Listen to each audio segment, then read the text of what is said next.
As the U.S. grew over the latter part of the 19th century, so grew our railroads. Essentially, the number of railroad miles in the United States doubled every 10 years from 1870 to 1900. And all these new routes actually led to competition over control of those railway lines. In an era of unscrupulous business practices, dubious legal wrangling, and sometimes physical confrontations occurred over control of railroad companies. And one good example that shows how far these conflicts could go is the story of a short-lived line called the Albany and Susquehanna Railroad. It is history that deserves to be remembered. The Albany and Susquehanna Railroad was the pet project and made possible because of the efforts of Joseph H. Ramsey. Ramsey was born in 1816 in the small town of Sharon, New York, not far from the state capital of Albany. The son of a minister, he became a lawyer, which an 1891 biography said, the pursuit of which he was most singly favored. Successfully practicing law in the office of a state assemblyman named Jedediah Miller, Ramsey followed Miller into the state legislature, being elected to represent Schoharie County in 1854. It was in the state legislature that he took a particular interest in the Albany and Susquehanna Railroad. The Albany and Susquehanna Railroad Company was first organized in 1852, financed by more than $1 million that had been subscribed by the inhabitants along the proposed line and investors in Albany. There had long been interest in a railroad line connecting Albany to the upper Susquehanna Valley. Investors saw the advantage connecting the valley's fertile farms with the market in Albany. More importantly, the line would connect the coal fields of Pennsylvania to Albany and other parts of eastern New York. Work on the railroad commenced in 1853. The line used a 6-foot broad gauge and 60-pound iron. A line could connect freely to the Erie Railroad in Binghamton, New York, close to the Pennsylvania border. Ramsey recognized the potential of the rail line, covering a region that was previously unserved, so much so that it was locally described as a sequestered region. The line would be a boon to the towns along the route, and as the Ramsey biography rather poetically noted, the wilderness region of those parts would be turned into fruitful fields and blossom like a rose. In 1855, Ramsey was elected to the state senate, representing New York's 17th district. A Republican, Ramsey managed to secure election in the Democratic county, largely because of his support for the Albany and Susquehanna line. But railroad financing in the era was difficult, and there was always a challenge by the owners of other lines, who did not like competition. The line nearly went bankrupt, and construction stopped. Ramsey stepped in, pushing through a bill that authorized the towns that would be served by the line to subscribe to the line's stock and issue their own bonds in payment. Thus, the towns could finance the line with their own debt, and that way ascertain whether the people of the towns were disposed to aid or not. The law passed, although there was a legal challenge that was settled in favor of the law by the New York Court of Appeals, and became effective in 1857. In response to his action, in 1858, Ramsey was elected a director of the Albany and Susquehanna Railroad Company, and chosen by the board of directors to be vice president of the line. Ramsey was committed to keeping the line financed, and began seeking state funding to complete the line. He managed to secure passage of several bills for financing between 1858 and 1862 in the legislature, but they were all vetoed by the governor. Finally, a bill passed in 1863, appropriating $500,000 for the road as far as Oneonta, and Governor Horatio Seymour, who had been elected in the fall of 1862, signed the bill. The first section of line opened in 1863, and in the same year Ramsey was made president of the company. Construction, however, became more expensive as there was a labor shortage and general inflation due to the Civil War. Ramsey continued to seek the assistance of the legislature against strong opposition and with varying success. The last several miles, from Harpersville to Binghamton, proved particularly difficult as the terrain became more challenging. One particular obstacle was Belden Hill, near the town of Colesville. The owners decided that instead of going over the hill, they would tunnel under it. The tunnel's excavation began from both ends in 1864, and the last rail to join the north and south tracks was laid 4 years later at the end of December 1868. The original tunnel was lined with timber except for the ends, which were lined with brick. Boring a 2,260-foot tunnel was not an easy task, especially as there was a scarcity of labor. The line had to offer a $10,000 inducement to the contractor to speed the work. The tunnel was exceptionally long, an engineering marvel for its time. The road was finally completed between Albany and Binghamton, New York, a distance of 143 miles, in 1869. Ramsey was excited for the line to start going about normal business. A gala excursion train ran from Albany to Binghamton in January, celebrating the opening of the line with a banquet. A history of the line, written in 1967, described its importance, declaring, "The Rip Van Winkle spell had been broken in Susquehanna Valley." Although the Albany and Susquehanna line was relatively short, in Binghamton it connected to 4 other lines, some of which went down into Pennsylvania coal country, and that opened up the lucrative possibility of taking coal from Pennsylvania to eastern New York. But that drew the attention of Jay Gould and Jim Fisk. Jay Gould was a classic example of a robber baron of the Gilded Age. He was a ruthless businessman whose business tactics in the 1860s made him both incredibly wealthy and nationally reviled. He became involved in railroad investing during the Panic of 1857. Described as the first worldwide economic crisis, the cause of the panic were complex, but a large part of the sudden economic shock was the collapse of railroad stocks, which had inflated to the point of being a bubble. Gould had, in the ensuing panic, acquired stock in several railroads for pennies on the dollar. James Fisk Jr. was another of the so-called robber barons, often called Diamond Jim or Jubilee Jim. While Gould was described as sullen and secretive, Fisk was a showman who loved the press. Fisk had become wealthy during the Civil War on government contracts for cotton shirts and wool blankets supplied to the Union Army. Although he reportedly provided quality merchandise, his methods for securing contracts were suspect, some suggesting to the point of using bribery. Gould and Fisk, who would eventually be called the Terrors of Wall Street, began their notorious connection in the 1866-68 Erie War. The Erie Railroad, originally built with public funds, had faced financial difficulties in 1850, and Wall Street banker Daniel Drew had acquired control over the line.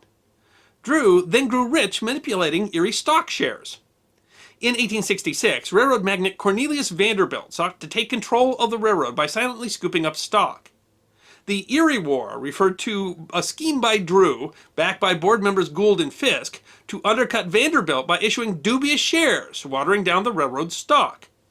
The affair crassly involved political bribery, with Gould and Fisk aligned with New York's Tammany Hall and its infamous William Boss Tweed, whom they made a director of the line in exchange for Tweed pushing legislation through the New York legislature, legitimizing the dubious shares. Muckraking journalist Gustavus Myers described the legislative battle as being a battle of outright bribery, with both sides pouring out stacks of money to buy legislative votes. At one point, Gould was said to have come to Albany personally with a satchel carrying $500,000, which he used to distribute bribes.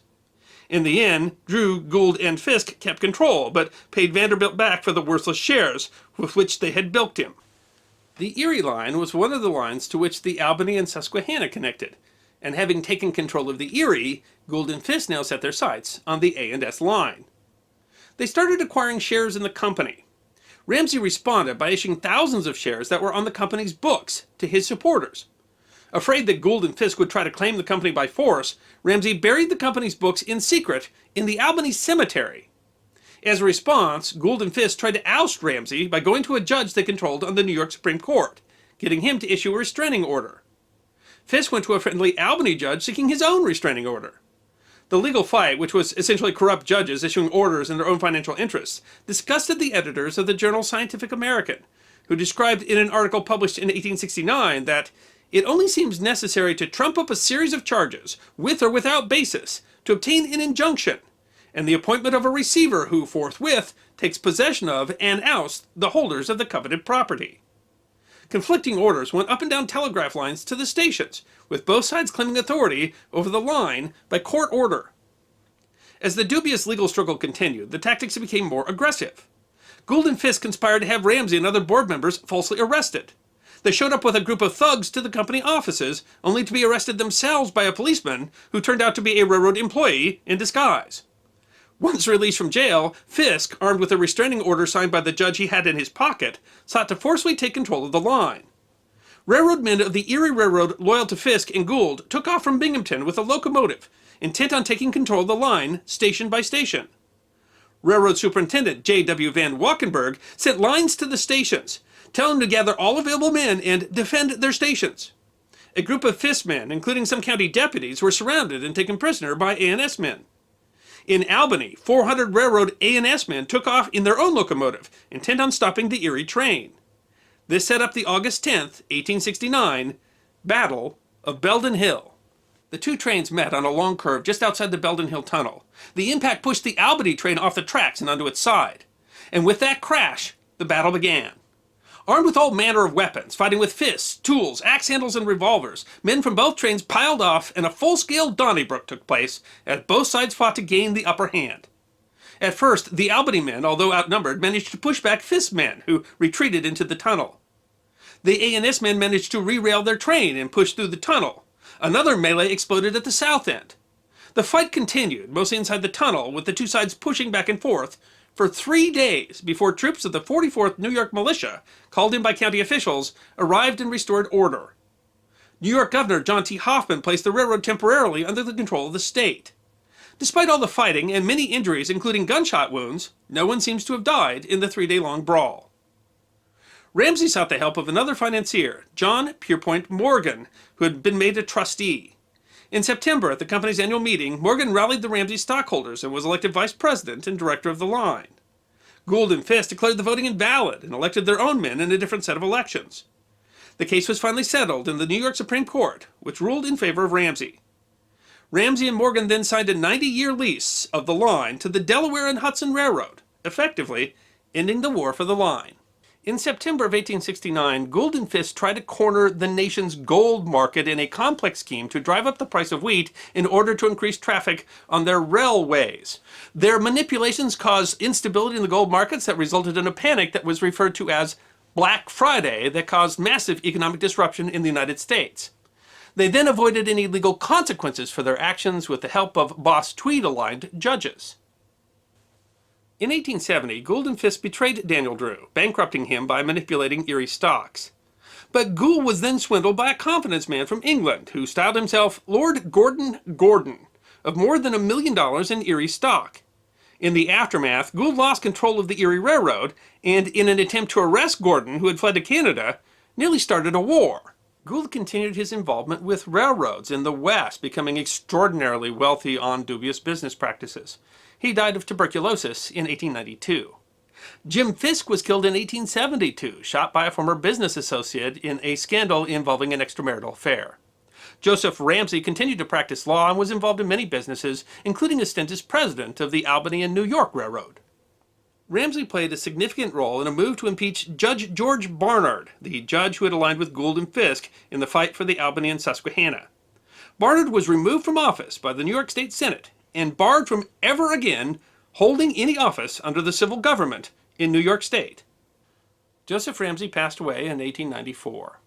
The so-called Battle of Belden Hill, or Battle of the Tunnel, was a spectacular example of the railroad wars that occurred all over the nation during a period of such vast economic growth in the United States that it was referred to as the Gilded Age, but also a period when the so-called robber barons amassed huge sums of wealth using unscrupulous business practices that would then give rise to the progressive era of social activism and political reform that followed.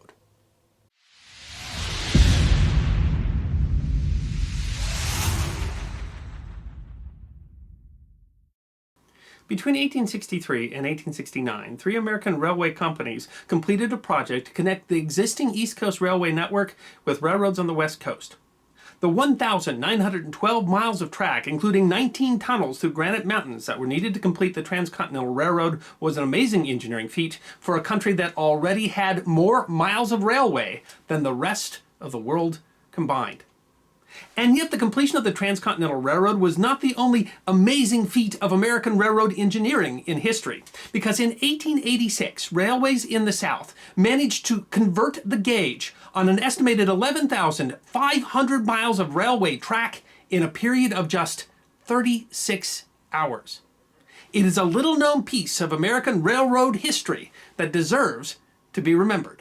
The development of rail transport that eventually evolved into modern railways started with the carts used to move ore in mineral extraction, developed largely in the 16th century in Europe. Early tracks used wooden rails, but as technology developed, cast iron and then wrought iron rails replaced the wooden rails. Rails called plateways, which used L-shaped rails with the upper side of the L holding the wheels in place, developed in the 18th century, but as the weight of the railway carts increased, the plateways proved too fragile. Edge rails with a flat rail and a flanged railway wheel became the norm in the early part of the 19th century, as railways became more common, and Scottish inventor James Watt's improvement of the steam engine allowed for the successful development of steam locomotives to pull railway cars. But the development of edge rails and steam locomotives pressed another issue, that of railway gauge. Track gauge represents the spacing of the rails on a railway track and is measured between the interfaces of the load-bearing rails. Plateways are relatively forgiving of car axle widths, although gauge is still meaningful. Edge rails require a fairly precise fit of the flanged wheel to the track, and gauge becomes more important, as cars and locomotives built for one gauge will not fit on tracks for another gauge. Track gauge is an important factor. Wider gauges are more stable and generally allow heavier loads, but are more expensive, requiring heavier cars and locomotives and a larger right-of-way. Narrower gauges are less stable, but carry smaller cars and use a smaller right-of-way. In Great Britain, that led to a conflict in the first half of the 19th century between the 7-foot, or broad gauge, of the Great Western Railway and the 4-foot, 8 1/2 inch standard gauge used by the Liverpool and Manchester and London and Birmingham railways. The so-called gauge wars were an economic competition over control of lines, but the cost of transferring goods at the point where incompatible lines met, called the break of gauge, finally forced Parliament to act. The Regulating the Gauge of Railways Act of 1846 stipulated that new lines would be made on the standard gauge unless they were directly connected to the current broad gauge network.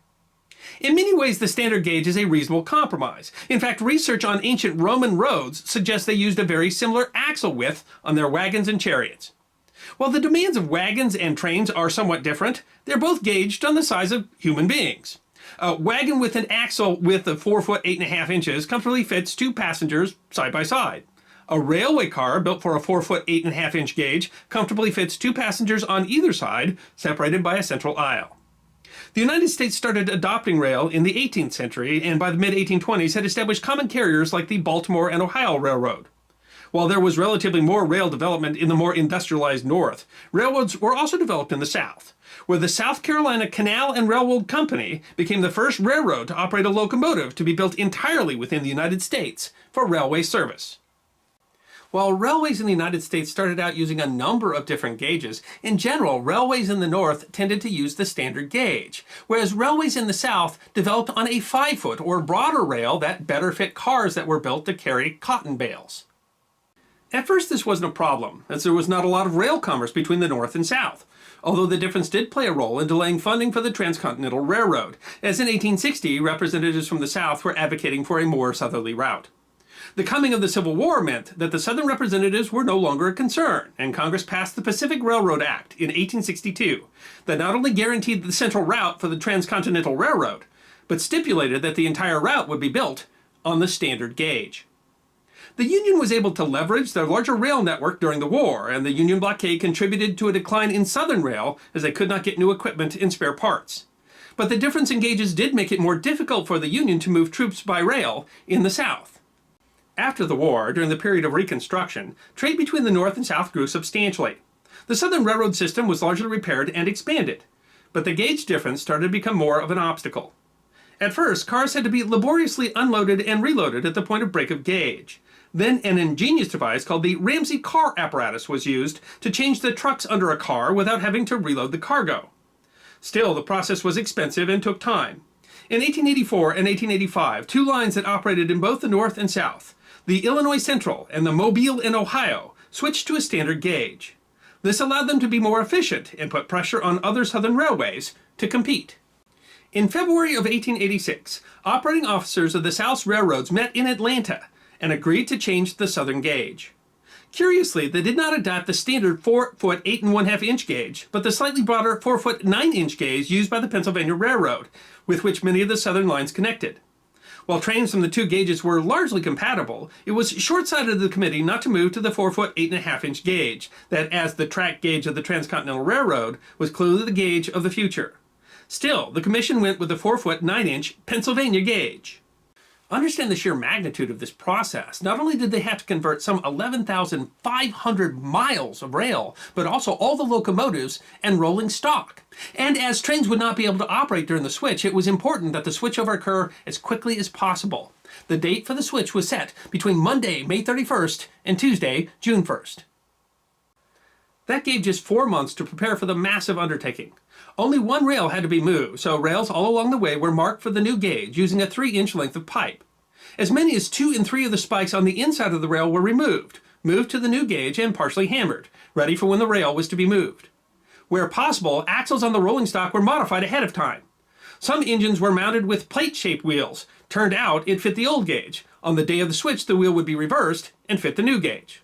Some axles were laid for the new gauge and had a ring added to hold the wheel at the old gauge. During the switch, the ring was removed and the wheel moved to the new gauge. Lathes were positioned along the lines in order to convert rolling stock that could not be modified ahead of time. In some cases, new tools were invented, such as a circular pipe that could be hooked into a city gas works, creating a torch to modify axles. As the date approached, lines that could be easily cleared of traffic were converted. When the day came and the lines were cleared, crews started working at 3:30 a.m. The crews would pull the spikes, move the rails to the marked spot, and hammer new spikes. Some lines gave crews a mileage quota. Others sent a crew a direction and told them to stop when they ran into a crew working the other direction. Some lines gave bonuses for extra miles converted, although that meant that some of the work was sloppily done. Trains were prepared with the new gauge carrying an extra work crew. The train serves as a test of the line, and if it caught up with a crew that was behind schedule, the extra crew could jump out and assist to get back on schedule. The work was done with amazing speed. In a period of just 36 hours, virtually the entirety of the Southern Railway lines, an estimated 11,500 miles worth, as well as their locomotives and cars, had been converted. The work was done so economically and so quietly, the Journal of the Association of Engineer Societies noted, that the public hardly realized it was in progress. The ability to make such a massive change in such a short period of time with so little disruption is a testament to the value of the planning. One of the railways had managed to shut down a 200-mile length of track early, and so they had trained all their crews on the process before the critical day came. Presetting crews and support equipment and testing processes was critical. In short, planning guaranteed success. The cost of the switch was about $100 per mile of track, which is roughly the equivalent of $2,100 in today's dollars, and that was easily made up with the increased efficiency. The gauge change was part of the golden age of American rail and came during a dynamic period in American history when railroads were helping to facilitate a massive economic shift. In 1880, nearly half of the U.S. workforce worked in agriculture, while only 1 in 7 worked in manufacturing. By 1920, agriculture and manufacturing represented almost equal shares of the workforce. But the immediate impact of the switch was somewhat surprising. The increased standardization should have resulted in lower shipping costs because of greater efficiency. But a 2016 analysis of route-level traffic data determined that while the switch moved some commerce from riverboats to railways, overall freight traffic did not increase. The reason? Anti-competitive practices on the part of the railroad cartels kept them from passing on the savings in terms of lower shipping costs. The railway owners just pocketed the savings. The analysis suggests that if they passed on just 50% of the savings in terms of lower shipping costs, it would have caused an overall 10% increase in overall trade. Ironically, it was the same level of cooperation and economic incentive that allowed the switch to be made so quickly and efficiently that prevented the full realization of the value of the switch. It is an odd irony of engineering that railroads are often built over the most inhospitable terrain, because often it's that inhospitable terrain that necessitated the building of the railroad. And because of that, railroads are often marvels of engineering. They go over or sometimes through mountains. They cut through forests and jungles and swamps, over gorges and ravines. And because of that, work on the railroad can be particularly dangerous. Although records aren't completely clear, an estimated 1,200 workers, many of them Chinese laborers, died in the construction of the first U.S. transcontinental railroad. They died in explosions. They died in accidents. They died in landslides. They died of disease. But a much less well-known 20th century railway project killed far more. The Congo-Ocean Railway is a lifeline in the modern-day Republic of the Congo, but its construction represented the challenges and the brutality of both building a railroad through inhospitable terrain and of colonial governance. It is history that deserves to be remembered. The wave of imperialism in the late 19th and early 20th century was a period of rapid overseas colonial expansion on behalf of European powers, as well as the United States and Japan. The economic philosophy of mercantilism began to be challenged in the latter part of the 17th into the 18th century by critics such as David Hume, John Locke, Voltaire, and Adam Smith. American independence and the collapse of the Spanish Empire in Latin America further demonstrated the flaws in mercantilist theory.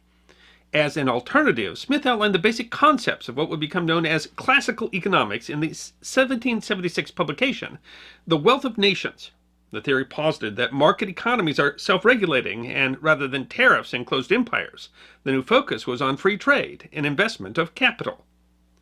New pressure arose as nation-states were established in Italy and Germany, upsetting the balance of European power in the latter half of the 19th century. Industrialization spurred a demand for raw materials, and the new economic theories stressed the investment of excess capital, often better invested overseas, where there was less competition and greater potential for return. Thus, both old and new powers began a rush to acquire overseas empires in order to exploit their markets and resources. Nowhere was this more obvious than in the scramble for Africa. In 1870, approximately 10% of Africa was under formal European control, mostly consisting of trading centers along the coast. By 1914, that would increase to some 90% of the continent. One startling example was the growth of the Second French Colonial Empire. Its old North American empire in tatters, the rise of the Second French Colonial Empire began with the invasion and eventual conquest of Algiers, beginning in 1830. The empire continued to expand under Emperor Napoleon III and would become one of the largest empires in history.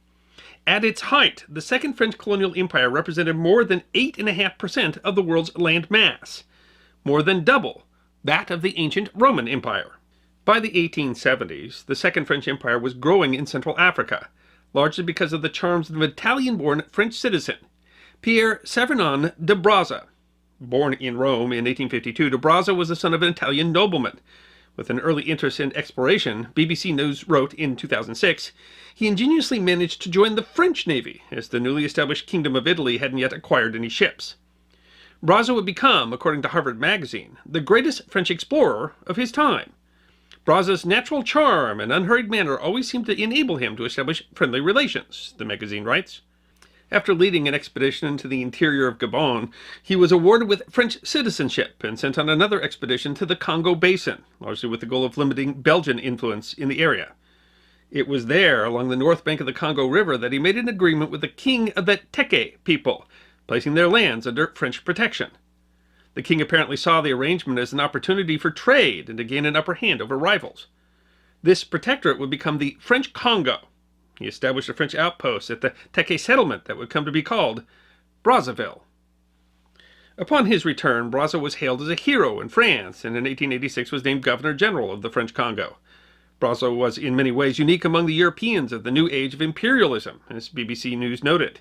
He was the only European explorer and colonialist to be honored at the beginning of the 21st century for what he gave to Africa, rather than for what he grabbed.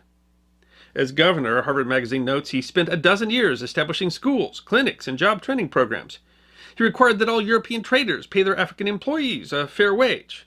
The integrity of his administration earned him the rank of commander in the French Legion of Honor. Among his ideas for the colony was to build a railway from Brazzaville to the Atlantic coast. The Congo River, Africa's second longest river, second only to the Nile, is navigable for almost its entire length, allowing access to the resources of the Central African interior, except for Livingstone Falls, named by explorer Henry Morton Stanley after explorer David Livingstone. Stanley described the falls in 1899, the wildest stretch of river that I have ever seen. Take a strip of sea blown over by a hurricane, 4 miles in length and a half-mile in breadth, and a pretty accurate conception of its leaping waves may be obtained. Historian J.P. Doughton writes in his 2021 book, The Forest of No Joy, goods brought downriver had to be offloaded and taken overland on porters' backs across difficult and deadly terrain to the coast, where they could be shipped on to Europe or elsewhere. Brazza believed that a railroad would open many societies of equatorial Africa to global markets. But, Doughton notes, building a railroad sounded good in theory, but proved elusive in practice. There was difficulty in finding a route through difficult terrain, and France was apathetic about funding. A contract for the railroad would not be issued until 1921, and Brazza would not be there to see it. Brazza was dismissed in 1897 as the colony failed to produce adequate revenue. Doughton writes that he never formulated a convincing economic plan, but he was also the victim of a smear campaign by King Leopold of Belgium, who was offended when European journalists contrasted the conditions of the citizens in the French Congo to those of the Belgian Congo, where, Harvard Magazine notes, Africans worked in slavery under conditions that inspired the horror of Joseph Conrad's Heart of Darkness. After Brazza's departure, things would be quite different for the peoples of the French Congo. In contrast to the integrity of the time under Brazza, the Wall Street Journal noted in 2012, colonialism in French sub-Saharan Africa was state-sanctioned pillage, conducted in the name of European civilization, an extractive enterprise designed to strip the land of its resources at rock-bottom cost. The French plan to develop the colony depended upon selling concessions to French companies. The companies were granted large swaths of land where they were given a free hand to exploit the land and people. Encyclopedia Britannica notes forced labor, head taxes, compulsory production of cash crops, and draconian labor contracts forced Africans to build infrastructure and to participate in the colonial economy. After some embarrassing press, Brazza was sent back on an inspection tour in 1905. He died of dysentery and fever on the voyage home. He was treated as a hero, but his report, excoriating officials for their treatment of the local population, was suppressed by the French Assembly to avoid embarrassment. In 1910, the French Congo was combined with other French Central African colonies to create French Equatorial Africa, a territory that, Doughton writes, reached from equatorial rainforests to sun-scorched deserts, encompassing millions of people, dozens of ethnic groups and languages, and myriad religious traditions. Its people would suffer under the Code de l'Indigène, or nativeness. The website Retro News explains. A set of decrees rather than a veritable code, the Indigène was legislation subjecting the natives to a series of rules and repressive measures, enforced by decree and justified by the French mission of civilizing native peoples. Among other restrictions, the code included provisions for forced labor as a means to extract economic resources. The Journal of African History noted in 1966, all major projects in French West Africa in this period were performed by forced labor, including work on roads and mines and in the fields of private companies. And among these projects, none was more brutal than the railway that Brazza had envisioned. Mining of copper ore in the Middle Congo brought back interest in the line that Brazza had originally talked about as early as the 1880s. In 1905, an investigation by a mining engineer planned a route that would terminate at Point Noir on the Atlantic coast, so named because Portuguese explorers had used a block of black rocks as a navigational point. The location proved suitable for a deepwater port. The route would be roughly 540 kilometers long, a distance, Doughton notes, shorter than the distance from Paris to Lyon, or from San Francisco to Los Angeles. But it would cross the difficult mountainous area called Mayombe. Doughton notes that the estimated cost for building the line was 95 million francs, the equivalent of $400 million today. The plan was approved by the Governor General in 1914, but put aside as Europe quickly fell into war. The project gained renewed interest following the war, ironically seen as a humanitarian tool, Doughton notes. To many Frenchmen, the empire's inhabitants were trapped in stagnant societies plagued by superstition, cannibalism, and tyrannical political practices. The project came to symbolize, at least rhetorically, he writes, a new era for the colony, a departure from the days of concessionary system with its abuses and unprofitable monopolies. Ground was broken February 6, 1921. The route wasn't yet finalized, but the Governor General, Victor Aguirre, argued that we must see and act. A 1981 article in African Studies Review writes, the work began on both terminals at the line. One group of workers started at Brazzaville and another at the Point Noir on the Atlantic Ocean. Such an ambitious plan required more than 10,000 African laborers annually. A contract was given to the Société de Construction du Batignolles, or Batignolles Construction Company, which had built lines in Senegal and Algeria. But there was a catch. A 2021 edition of The Economist notes, but whereas it had to provide machinery and skilled labor itself, the unskilled labor of Africans was given to it by the colonial state, practically free. The efforts to recruit that labor proved disastrous. While the original plan was to use local labor, the area was sparsely populated. Moreover, workers were mistreated and given insufficient rations. As rumors spread of the work conditions, populations resisted or fled. And as they fled, local food production declined, worsening the problem feeding the workers. Desperate for labor, the Governor General was forced to authorize recruitment across the vast territory of French Equatorial Africa. Something, Doughton writes, put in motion that would be one of the largest forced migrations in the empire since the end of the Atlantic slave trade. The peoples of the territory, vast as it was, soon figured out the danger of recruitment. Doughton writes that for many communities, recruitment meant, if not actual death, total loss, temporary or permanent, of kin, warriors, hunters, homemakers, loved ones. While colonial administrators insisted the recruitment was voluntary, observers saw it differently. The Economist writes, the administration claimed to be recruiting paid volunteers, while its agents forced Africans to work at gunpoint. Recruitment was further limited by the endemic sickness of the region, with communities already decimated by sleeping sickness, and the fact that many laborers were already being used to maintain local roads. Recruitment also raised the specter of political unrest. Thousands of workers were thus forced into working on the railroad, often having to walk hundreds of kilometers to even start work. Doughton writes, men and women endured long marches from post to post through changing ecosystems and unpredictable weather, covering hundreds of kilometers and lasting days, weeks, and even months. It was a voyage of privation, abuse, and emotional strain. Many of the recruits made the journey in chains, under guard, odd given that the colonial administration maintained that they had been voluntarily recruited. When transported by river, the boats were ill-designed, and people suffocated in the crowded below decks. He notes the record of a man named Malamele, who was recruited and examined at a medical post. He was examined several more times. Each time the results were recorded. By the time he reached the worksite, he was so emaciated that he was unable to work, and sent immediately to the hospital, where he died the next day. Doughton was quoted in an edition of the Stanford University News. Stories like Mama Mele's are the stories of empire that don't get told. And that was just the effort to get to the worksite. Those who made it, exhausted, disoriented, separated from their communities, often not speaking the language of the people that they worked with or for, were forced to work in terrible conditions. The article in the African Studies Review notes the physiographical conditions presented a major challenge to the workers. The terrain through which the railroad had to pass was generally rugged. Here one encountered thick forests, there one encountered rocky elevations, there miles of waterless dry land and long stretches of swamps. Climatic conditions tended to be extreme, intense heat from November to May, and torrential rains from May to October. Construction was most difficult through the rough hills and forests of Mayombe, something that Doughton described as an utterly inhospitable place to do much of anything, let alone build a railroad. It was French essayist Marcel Sauvage who described the region in his 1930 work The Secrets of Black Africa as the forest of no joy.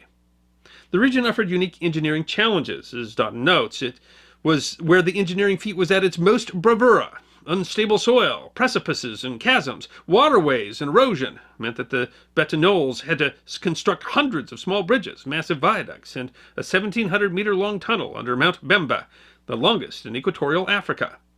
African Studies Review writes, workers had to dig a distance of 1,594 meters with hand tools, mostly hoes. They split rocks with dynamite, often hazardous to the detonator, carried construction materials by hand or on their backs, and prepared cement by hand. They moved thousands of tons of dirt manually and cut most trees along the way by axe and handsaw. Workers were expected to work at first 9.5 and then extended to 12 hours a day, 6 days a week. The article notes that informants that mutinies due to mistreatment, hunger, hard work, and salary differences occurred frequently.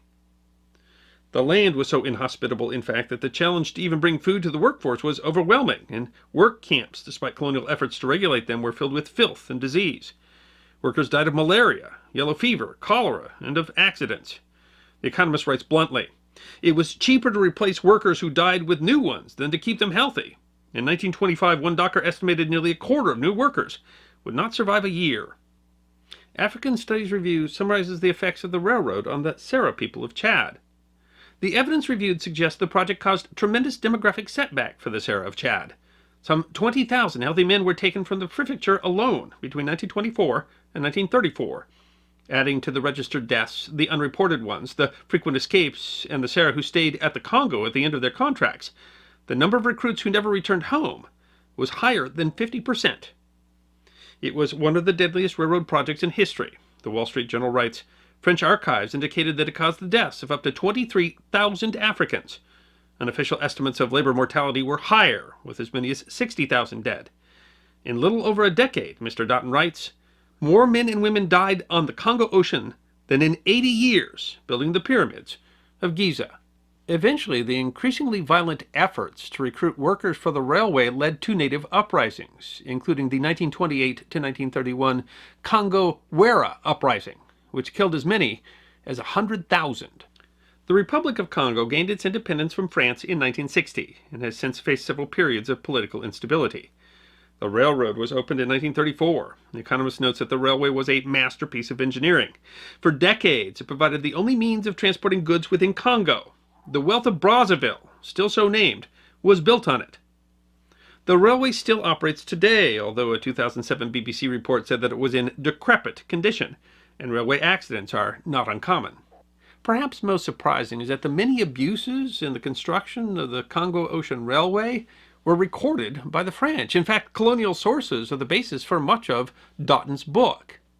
And yet these abuses were ignored or obfuscated. They were buried in legalese, or they were justified in the name of progress. Daughton concludes, the Congo Ocean offers an all too useful case in point for how the language of humanity can be used to explain the death of thousands. I hope you enjoyed watching this episode of The History Guy, and if you did, please feel free to like and subscribe and share The History Guy with your friends. And if you also believe that history deserves to be remembered, then you can support The History Guy as a member on YouTube, a supporter on our community at Locals, or as a patron on Patreon. You can also check out our great merchandise shop or book a special message from The History Guy on Cameo.